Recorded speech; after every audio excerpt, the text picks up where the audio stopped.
Welcome to exam टेज़ी और JNU entrance exam crack करने के लिए बहुत-बहुत बधाई हो।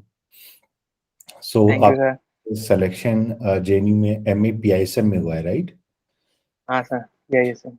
तो राजू जी, एक आप अपने बारे में एक शॉर्ट इंट्रोडक्शन दे दीजिएगा। आपने कहाँ से पढ़ाई की है, आप कहाँ से हैं और आपने कहाँ-कहाँ का एग्ज़ाम दिया था, फिर आपके आगे के फ्यूचर जो है गोल्स क्या-क्या है? सर मैं Burhan my name is Raju Adbar. Sir मैं बुरहानपुर एमपी से बिलोंग करता हूँ। एंड मैंने मेरा 12th तक के वहीं से करी, मेरे होम टाउन से, एमपी बोर्ड से। और I did my graduation from DAVV Indore. Hmm, hmm. And now I got selected for PISM. So Raju ji, आपने अपना प्रिपरेशन जेएनयू के लिए कब स्टार्ट किया था? सर एक्चुअली मैंने लास्ट ईयर में अटेम्प्ट दिया था, हुँ, हुँ। तो मैंने ऐसे ही बस सिलेबस देखा नहीं, मेरे को लगा वही अब पॉलिटिकल साइंस आ रहा था, मैं गया तो फिर एग्जाम में तो देखा तो फिर पॉलिटिकल साइंस से भी आया, फिर उसका इकोनॉमी से भी आया। तो फिर लास्ट ईयर नहीं हो पाया, लेकिन इस साल फिर स्पेसिफिक तैयारी करी सिलेबस देख देख के, तो इस तो बार आपका ग्रेजुएशन जो ऐसे है चलो। पॉलिटिकल साइंस में ही हुआ था? आपने ग्रेजुएशन हाँ पॉलिटिकल सर, मेरा था बीए प्लान में 3 सब्जेक्ट है मेरे। हिस्ट्री था, इंग्लिश लिटरेचर था, एंड हुँ, पॉलिटिकल साइंस था। हुँ, तो फिर मैंने पॉलिटिकल साइंस में कुछ पढ़ा, ठीक लगा, अच्छा लगा, सोचा कि हाँ इसमें स्कोप है। तो फिर मैंने लास्ट ईयर भी दिया था, इस साल भी दिया, तो फिर इस साल थोड़ा स्पेसिफिक तैयारी करके दिया कि हाँ अच्छे तैयार करना है। हुँ, हुँ। इस बार हो गया सिलेक्शन। तो आपको क्या लगता है लास्ट ईयर जैसे अलग-अलग एग्ज़ाम होते थे, अलग-अलग सब्जेक्ट के पॉलिटिकल साइंस हम्म। का अलग था, आईआर अलग था, पीआईएसएम अलग था। इस बार सभी सब्जेक्ट्स को कंबाइन कर दिया गया है। तो आपको क्या लगा है कि इस बार कॉम्बिनेशन में फिर प्रिपरेशन करने में फ़ायदा हुआ? हाँ सर, प्रिपरेशन करने में फायदा तो हुआ, क्योंकि जो सिलेबस था वो ज़्यादा सिंप्लीफाइड कर दिया। जो हुँ, मतलब हुँ। लास्ट ईयर जो सपोज कि वो पीआईएसएम आता था यार, तो उसके अंदर इकोनॉमी से भी पूछे जाते थे क्वेश्चन, फिर उसके बाद में सोशियोलॉजी से भी 2-3 क्वेश्चन आए थे। इस साल वो हुँ, नहीं, इस साल जो टॉप सब्जेक्ट था, सब्जेक्ट से आया, जो सिलेबस था उससे आया। और 2-3 क्वेश्चन जब वेब से थे तो वो हो गए थे, मतलब इतने टफ नहीं थे वो।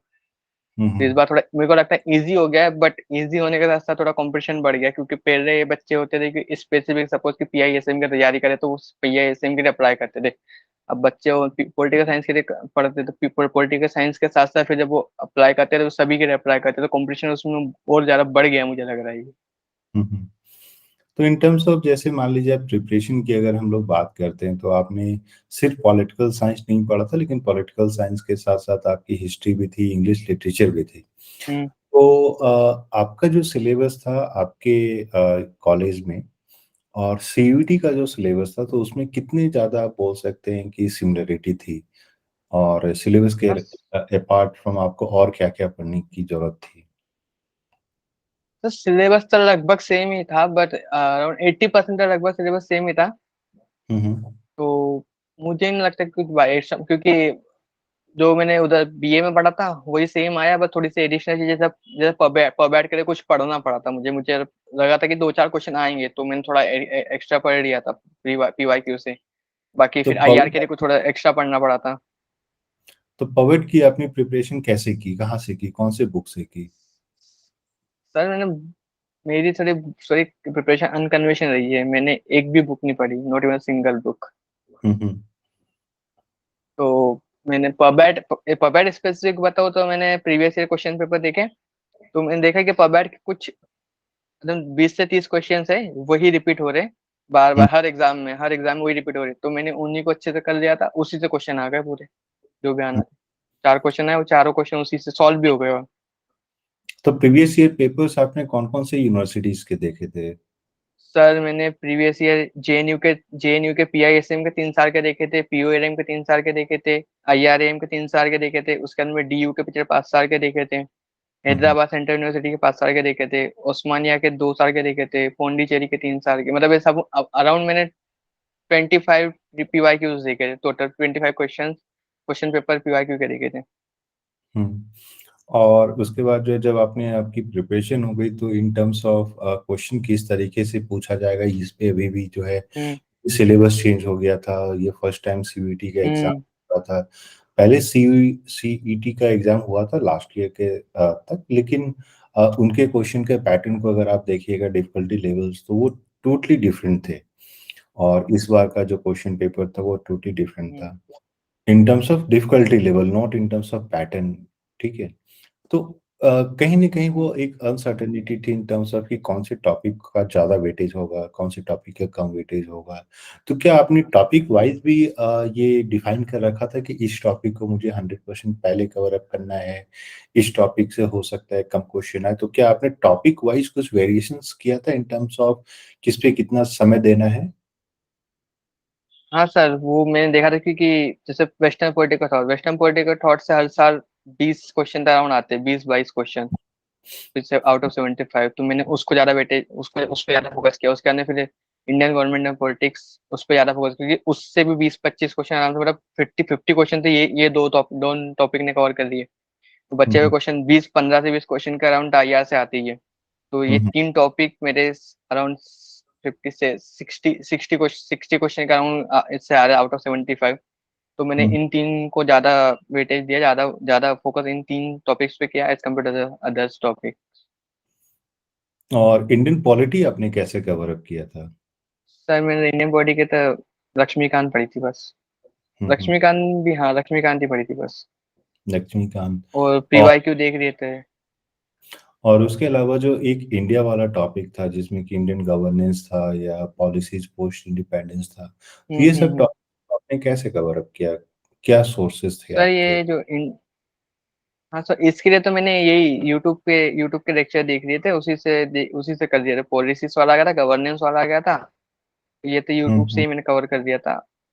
और मैं हम्म। उसमें इसका और वेटेज फॉरेन पॉलिसी के कंपेरेटिवली लिए तो बहुत इसको कम क्या? ही था, ये क्या 2 क्वेश्चन आता तो वैसे। सर मैंने एक्चुअली और पूरी फॉरेन प्रिपरेशन, मेरी पॉलिसी। जो सुब्रंजन मैम है ना उनके, हाँ सर मैं बताता हूँ, मेरी पूरी प्रिपरेशन में जो सुब्रंजन मैम है उनके नोट्स मिलते हैं मार्केट में, तो मैंने वो हम्म नोट्स पढ़ लिए थे। उसके अलावा कुछ नहीं पढ़ा सर, क्योंकि फॉरेन पॉलिसी उसी से कवर हो गई थी। IG वेस्टर्न पॉलिटिकल थॉट भी उससे हो गया था, इंडियन हम्म। पॉलिटिकल थॉट भी उससे कवर हो गया था लगभग। तो मैंने कुछ एक्स्ट्रा कोई बुक नहीं पढ़ी, तो ना ओपी काबा पढ़ी, ना वो क्या नाम है, globalization of world politics by Andrew Andrew Heywood, ये कोई नहीं पढ़ी मैंने। तो आप आपके मतलब प्रिपरेशन में आपका जो ज्यादा फोकस था, और ये भी था कि आपके पास ज्यादा समय था, मतलब आप जो है लास्ट ईयर ही आपका ग्रेजुएशन कंप्लीट हो गया था, तो एक साल आपके पास समय था, तो आप हम्म। डेडिकेटेड नोट्स पे आपका ज्यादा ध्यान था।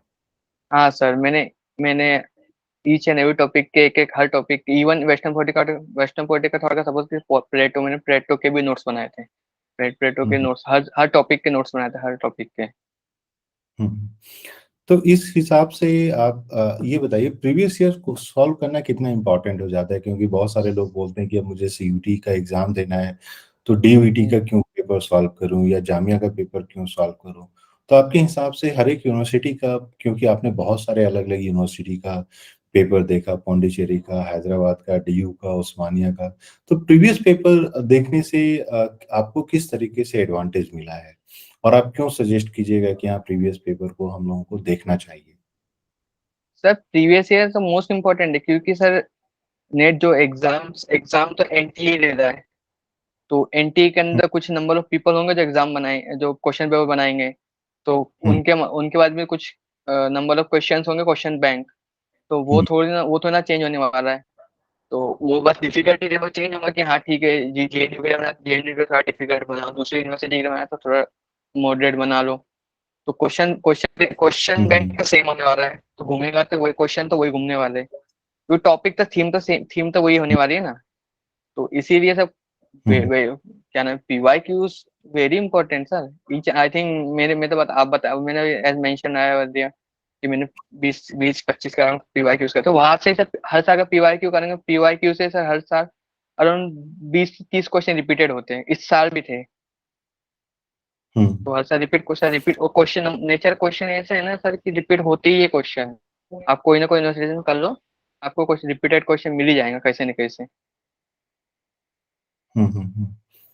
सो राजू जी, आपका क्या सजेशन होगा जो आने वाले टाइम में जितने भी स्टूडेंट जो प्रिपरेशन कर रहे हैं उनके लिए क्या एडवाइस होगा? उनको आप कौन सी स्ट्रैटेजी, किस तरीके से क्या बोलिएगा चीजों को कवर अप करने के लिए? सर मैं तो कुछ नहीं, वो ज्यादा कुछ नहीं बोलूंगा, बस वही है कि बेसिक अच्छे से पढ़ो रहो, उसके अंदर पीवाई के अच्छे से कर हम्म। रहे हो, और एंड में सर मैंने एक और चीज में आई आई फॉरगॉट टू मेंशन, मैंने एंड में वो भी किया था कि जो नेट जीआरएफ के क्वेश्चन पेपर आते हैं ना सर, जो नेट जीआरएफ के हम्म। पीवाई क्यूज होते हैं, वो भी मैंने वो भी सॉल्व करे थे।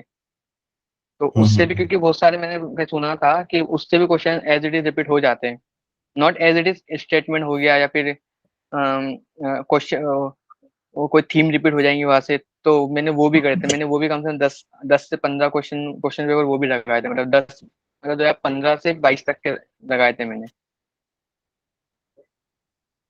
तो मतलब आप कहना चाहते हैं कि एक तरीके से ये पता चल जाता है कि टॉपिक वाइज किस तरीके से क्वेश्चंस रेज हो जाते हैं। हाँ टॉपिक सर। तो मोस्टली होता हम्म। है, सिर्फ डिफिकल्टी लेवल अलग हो जाता है, पूछने का तरीका अलग हो जाता है। फॉर एग्जांपल किसी बुक्स एंड ऑथर्स का एक एमसीक्यू आया हाँ सर। या मैथ फॉलोइंग के रूप में आया तो वो तो सेम ही रहेगा बुक्स एंड हम्म। ऑथर्स, तो वो एक यूज हो जाता है इन टर्म्स ऑफ आपका जो सोर्स है। ठीक है। हाँ सर वो और है। और राजू जी, आपका आगे का क्या प्लान है? यूपीएससी या हायर स्टडीज में जाना चाहिएगा?